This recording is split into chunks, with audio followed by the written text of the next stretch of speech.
Jack opened up with the same move he'd used to roast a small army's worth of angry wildlife, not 3 months back. A coruscating crackle of blinding light speared forth from his fingertips, guided by a thin targeting laser, straight towards the trio of goat women, only for men to step back and block it with a sword. The lightning streak splashed against it, throwing up a curtain of sparks, the metal turning a dull red as it started to heat up. Such bullshit, Jack sighed, as he kept up the power. Sure, he'd heard from Lynn that cultivators were apparently capable of simply ignoring physics when it pleased them, though she'd phrase it with some bullshit about imposing one's will on the universe, but knowing something intellectually wasn't quite the same as really believing it. Well, he believed now, and as a result it seemed he wasn't going to be able to end this fight the easy way, which was unfortunate because the HEV really wasn't built for combat. It was a piece of industrial equipment first and foremost, and handled as such. Fortunately for him, he had a few tricks up his sleeve that the suit's designers had likely never intended. Because if you weren't fighting dirty, you just weren't trying hard enough. Ren, I've got a reward for whichever one of you can bring down one of our guest friends faster, he grunted distractedly, as his mind mentally flitted through the menus in his neural interface. He didn't bother to see if either woman had acted on his suggestion. His focus was now entirely on men, as the stream of lightning from his hands finally ran dry, safety measures kicking in to keep the projectors in his fingertips from frying themselves. Once more proving that his quotes from the Star Wars remake from months ago were a lie. He definitely did not have unlimited power. Fortunately, he had a rather vast repertoire of reconstituted early 21st century media to pull upon. "You dare!" the woman shrieked, as she finally lowered her, now slightly warped-looking, blade. She charged straight at him, at speeds that would put an old-school locomotive to shame.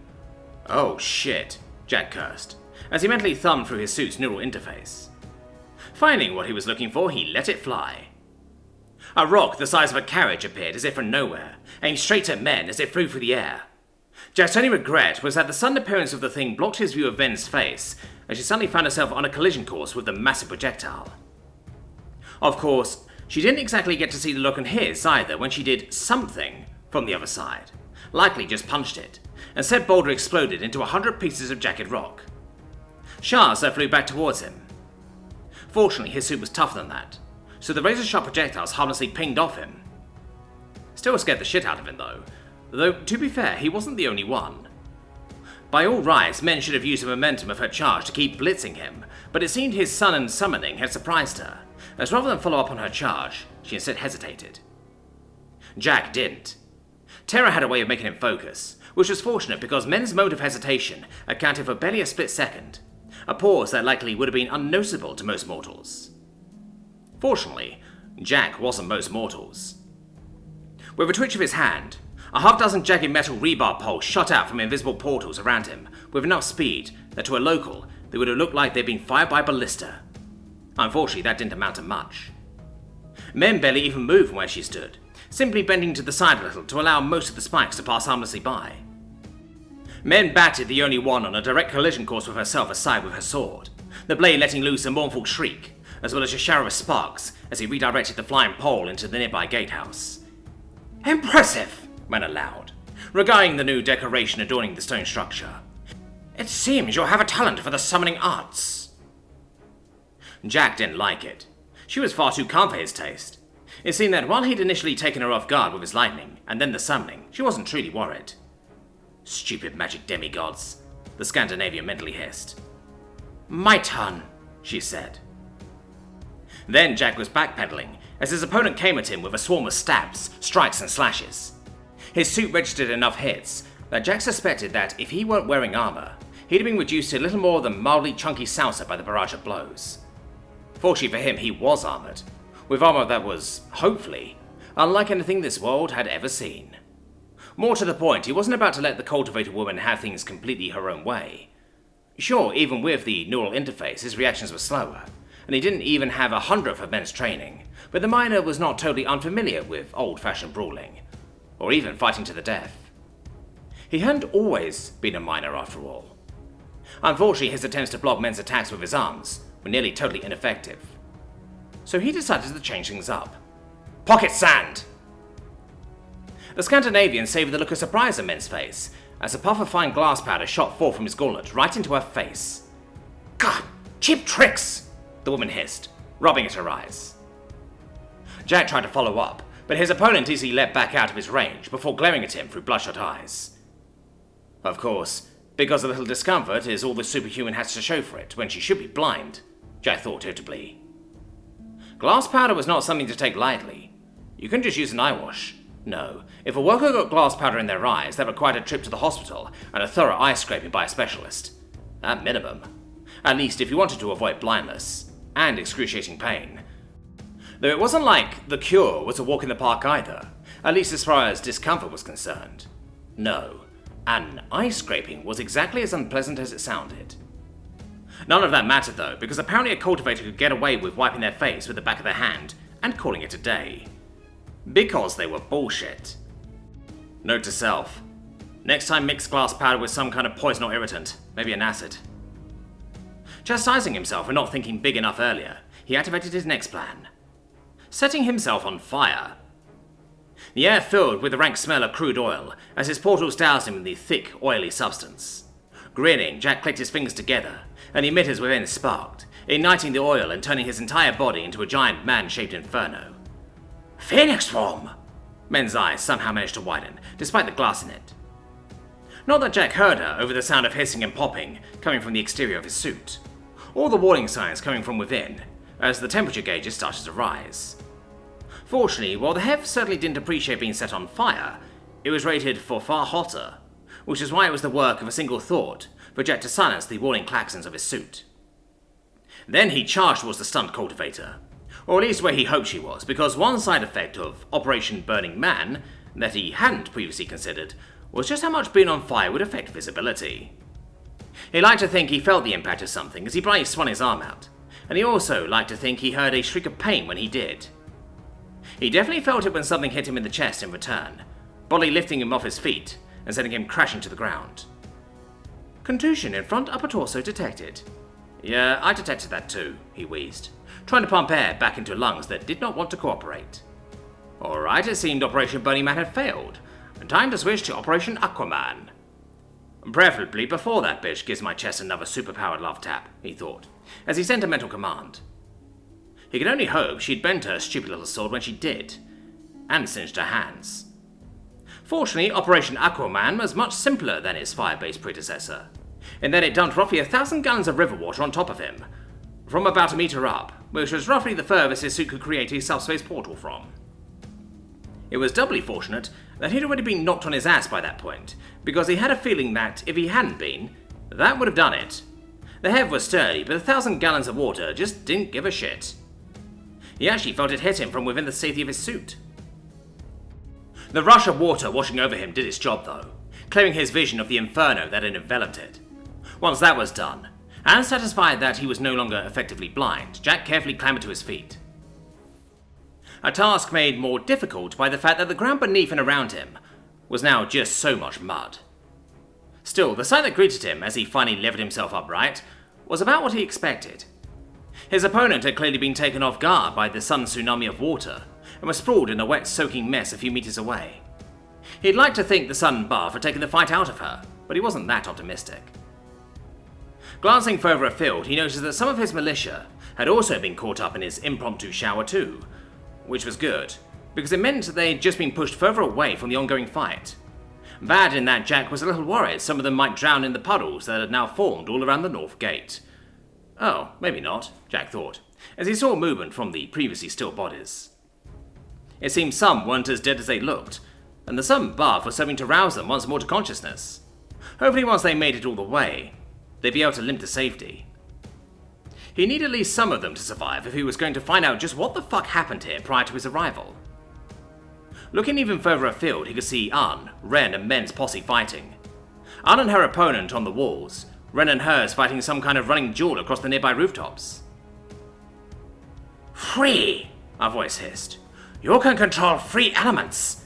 Lightning, fire, water. Summon both metal and stone to do your will. It seems you really are a hidden master. Looking down, he saw Mena stood back up. Her once resplendent dress now sodden and covered with mud. Her eyes had also turned red, a deep, virulent red. Looking at them, the Scandinavian didn't know whether it was a result of bleeding from the glass powder in them, or rage. To hear her speak, it sounded like rage. Jack readied another attack as Studs flipped out of the soles of his feet. What can I say? I'm a man of many talents, which you might have known if you just come and talk to me rather than rocking up like you own the place. We do own this place, Men said, though there was significantly more caution in her voice now. It was our right. You failed to give the Marble Cloud Sect face by acknowledging that. To acknowledge you would have cost us face. Invited other interlopers. He shrugged, or at least tried to, given his suit. Men chuckled. If nothing else, I am impressed. So let's see how long you can keep up with a young mistress of the Marble Cloud Sect, Hidden Master. Men dashed forward once more, with a level of speed and grace that was just plain bullshit, given just how muddy the ground was. Jack raised his arms, blocking her sword, which now had more in common with a formless slab of metal than a blade, as best he could with his forearms, which didn't amount to much, but was better than just letting her wail on him. Besides, it wasn't doing much, so he let it happen. Better that than her realizing just how ineffective her strikes were on the soft parts of his armor, and instead winding up for another big hit, like she'd landed earlier. As he did, he allowed his invisible portals to open once more, though to look upon them, nothing was exiting. Which is why it was all the more bullshit when Men cocked her head mid-strike. What are you doing now, Hidden Master? Some kind of invisible poison? She asked casually, her burning gaze narrowed. The barrage of strikes and slashes continued unabated, demonstrating her mastery of it by how little focus she had to dedicate to it. You're doing something to the air, but this young mistress cannot tell what. It's a surprise, Jack grunted back, unhappy that she had noticed it at all. So he tried to distract her by summoning cement, a lot of some industrial strength adhesive, the kind that reacted with air, in an aerosolized format. It was just unfortunate that the heavy safety measures wouldn't allow him to form a portal inside his opponent, or right next to her skin. Instead, he had to settle for 2 feet away. Still, this time the deluge of liquid stickiness managed to hit his opponent. Even with superhuman reflexes, it was difficult to dodge an expanding cloud of vapor. Should have mixed this shit with my pocket sand, Jack thought, as the cloud of liquid cement clung to his opponent's skin and garments. Ice too? Jack cocked his head as the cultivator leapt back, pouring out what he supposed rather did look like a layer of ice forming on her skin. Of course, that just resulted in her hands getting stuck to whatever she touched. So he kept up the steam of gassy stickiness. In the normal course of events, the layers of accumulating adhesive would have eventually rendered his opponent unable to move without shedding a lot of skin. And that was before one considered the results of someone getting the stuff in their eyes or lungs. So he'd like to think he could be forgiven for thinking he'd finally found a counter to the cultivator menace. Instead, he found his eyes widening, as water seemed to form out of nothingness, scrubbed away the adhesive from his opponent's skin, before expanding outwards like a net, and snatching up his own incoming stream, expanding in size as the liquid became cloudy and viscous. In a moment, what looked like hundreds of tiny icicles had formed within the watery blob. "Huh," Ben mused. "It acts like ice, yet clearly isn't. How curious." Then she threw the blob at him. Jack was too slow to react, taken off guard as he was by his opponent's sudden display of hydrokinesis. The massive blob of water struck him in the chest with the force of a cannon, and he stumbled back as droplets and adhesive crystals rained to the ground. "Ow," he muttered, at the strike to his very bruised chest. "I must say, I'm impressed, Hidden Master," Men grinned at him. "It has been a long time indeed since any have forced me to use my control of water. Far more humble than your own command of multiple elements, but I think more pervasive. Still, for a man, it is a most impressive feat. I think I shall look forward to capturing you. I had earlier thought the base uses for you that my comrades opined were beneath me, but now I think it will be a rather singular joy to partake from one such as you. If nothing else, this little spar has increased your value in this mistress's eyes."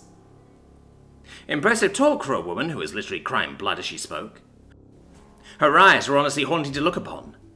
Plus, Jack honestly had no idea if what she was saying was supposed to be a threat or a compliment, because cultivators were weird like that.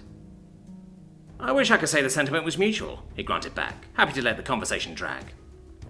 It seemed the general anesthesia he'd been steadily pumping out into the air was finally working, which was fortunate, because he'd had no clue how effective the stuff would be in the open air. He was also slightly worried about gassing part of the town if the wind shifted.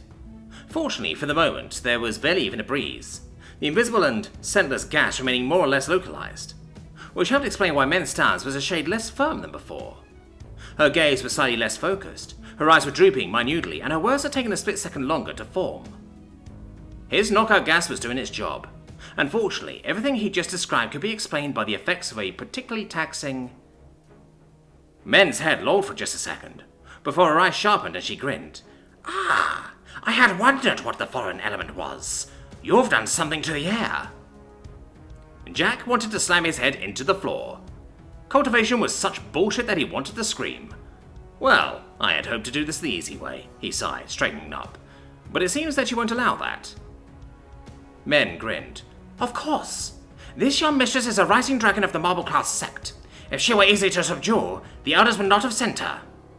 And she's back to the third-person talk, Jack thought.